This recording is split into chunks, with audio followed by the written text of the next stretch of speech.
Jeg har valgt digtsamlingen af Benny Andersen, som hedder Kram, men først vil jeg fortælle om, hvem Benny Andersen er som person. Benny Andersen er født den 7. november i 1929 og er en dansk digter, lyriker, forfatter, komponist og pianist. I 1952 offentliggjorde Benny Andersen sine første digte i tidsskriftet Heretica, som passer godt til tiden, hvor heretikgrupperne var dominerende med deres søgen efter det åndelige i kunst og poesi. Benny Andersens debutsamling udkom i 1962 og hedder Den musikalske ål. Benny Andersen er udover sine digte også kendt for sine noveller, romaner og blandt andet også børnebøger. Han skrev Snøvsen, som udkom på bog i 1967 og herefter også på film. Kram er en digtsamling, som udkom i 2009. Den her digtsamling har Benny Andersen skrevet ud fra sine egne oplevelser. Det består af digte, men også prosatekster. Dog har jeg valgt kun at fokusere på digtene. Indholdet i digtsamlingen er delt op i 3 dele. Af og om EE, kærlighed og jura, og som så er en prosatekst, og af og om BA. De 8 første digte er om Benny Andersens kærlighed til hans kone Elisabeth Emer. Herefter kommer prosateksten, og til sidst de 8 digte om ham selv og hans tilgang til virkeligheden. Så kommer jeg til selve digtanalysen, og jeg har valgt, at mit primadigt fra digtanalysen skal være Tilløb til et stort hurra. Jeg vil lægge ud med at læse den op. Tilløb til et stort hurra. Jeg kender en kvinde, det vil sige, jeg troede, jeg kendte hende. Men hver gang jeg mente, jeg kendte hende, ind og ud, overraskede hun mig fra en ny kant med et pludseligt ballettrin, en opskrift på en lækker citronformage, en sjov erindring fra Indien, eller medflette en jazzmusikers lange rødskæg. Hun er stadig den samme, men i en nyere udgave. Bliver det ved på den måde, bliver vi nok aldrig færdige med hinanden. Hurra! Digtets situation. Selve handlingen, det er det lyriske jeg, som fortæller om, hvordan den her kvinde bliver ved med at overraske ham. Personerne, som er med i digtet, det er det lyriske jeg, og en kvinde, som jeg vil mene er Elisabeth Emer, fordi at den er under afsnittet med af om EE. Stedet bliver ikke beskrevet i digtet, så jeg regner ikke med, at der er noget sted. Digtets ydre komposition. Der er 3 strofer med 15 linjer i alt, altså i hele digtet.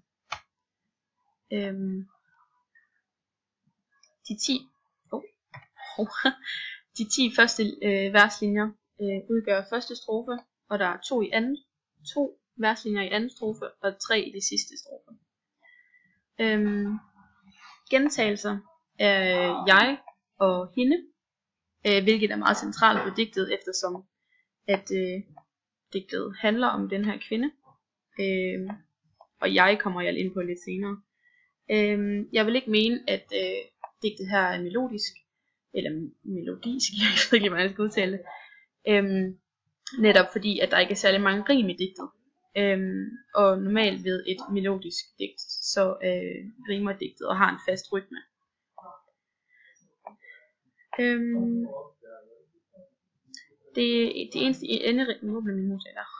De eneste rim, jeg kan se i det her digt, det er ved de første 3 verslinjer.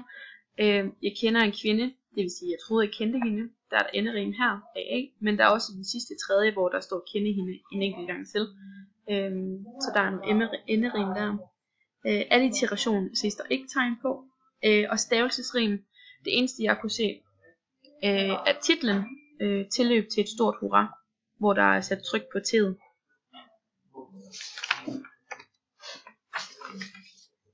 Digtets indre komposition.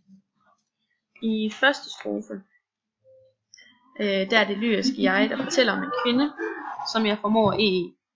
Han fortæller om, hvordan hun gang på gang ender med at overraske ham på forskellige måder. Det kan man se her i strofe 1, verslinje 5-10,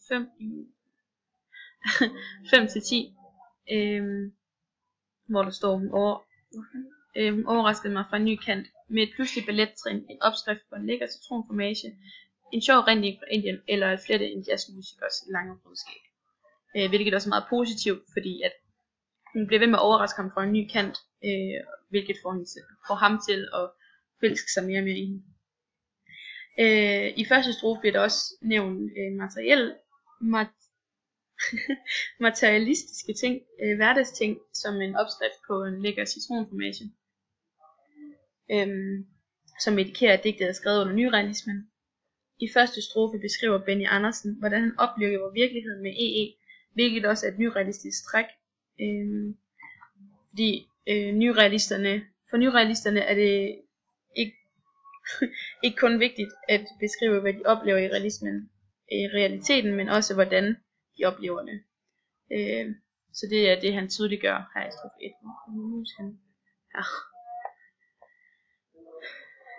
Anden strofe, det er den korteste strofe, men med det vigtigste budskab.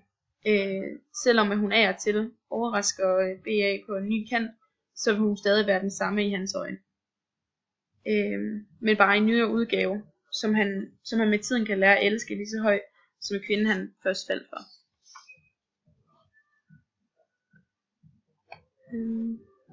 Tredje og sidste strofe, de tre sidste verslinjer er en konklusion på digtet, som gør det klart for læseren, at han altid vil elske hendes mindste ændringer, som overrasker ham fra gang til gang. Så længe hun bliver ved med at overraske ham, så vil han aldrig gå fra hende, fordi der er en ting ved hende, der er en ting ved hende, han ikke elsker ved hende. Så er der digtets kommunikationssituation.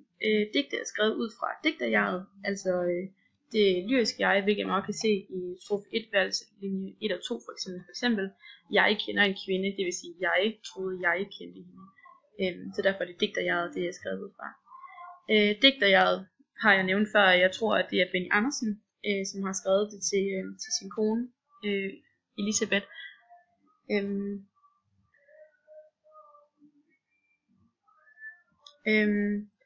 Så vil jeg sige, at digtet er en indre monolog, fordi det er tanker, som ikke er henvendt til andre end ham selv, men det er hans tanker om Elisabeth.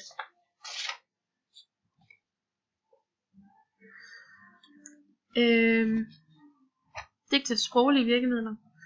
Der er ikke som sådan rigtig noget billedsprog med i det her.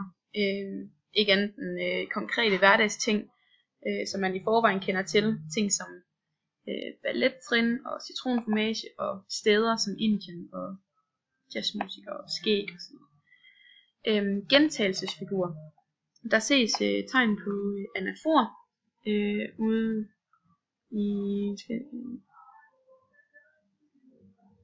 her i 7. og 8. verslinje, hvor der står 1-1, og så her til sidst nede i 3. strofe, hvor der står bliver. Epifor ses der i verslinje 2 og 3. Kende hende og kende hende. Lige overfor i verslinje 1, der står der godt nok også, jeg kender en kvinde, så det kan man, altså, det er ikke helt det samme, men det der kender gentager sig 3 gange. Digtets tema og lige starte med modsætninger. Det kendte kontra det ukendte, det overraskende, det nye, og ting som den kendte udgave og den nyere udgave. Det er de kontraster, jeg har fundet. Han vil gøre det klart for læseren, at det ukendte ved ens partner er spændende, og det ikke er noget, man skal have negativt syn på, at det kun er noget, man kan elske endnu højere, at de har deres små ændringer. Og derfor har jeg sagt, at temaet er, at kærlighed kan overraske på mange forskellige måder, men man må ikke tage det på en negativ måde.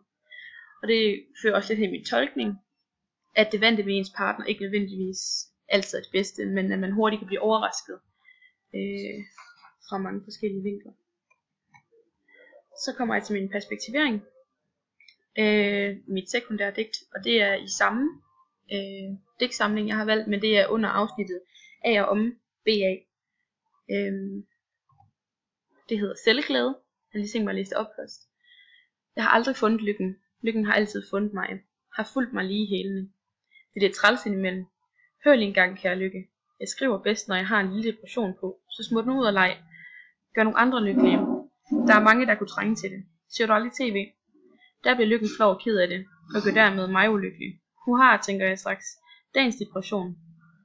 Skynder mig at skrive et digt, vender tilbage og trøster den ulykkelige Lykke, og så er vi gode venner igen.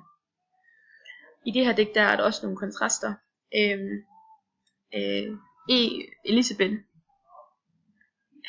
Elisabeth Emer og Hans Lykke i det her digt. Men som det står i digtet, så skriver han bedst med en mindre depression, og må bede hende om at gå. Lige det stykke, hvor han beder hende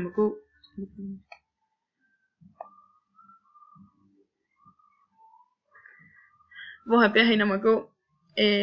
Er en kontrast til det primære digt, fordi han beder hende gå, som i gåseøjne vil betyde, at han ikke elskede hende. Men sidst i digtet ender de sammen igen, og de behøver ikke længere at være ulykkelige. Jeg har sagt, det omhandler om samme tema, men på forskellig vis.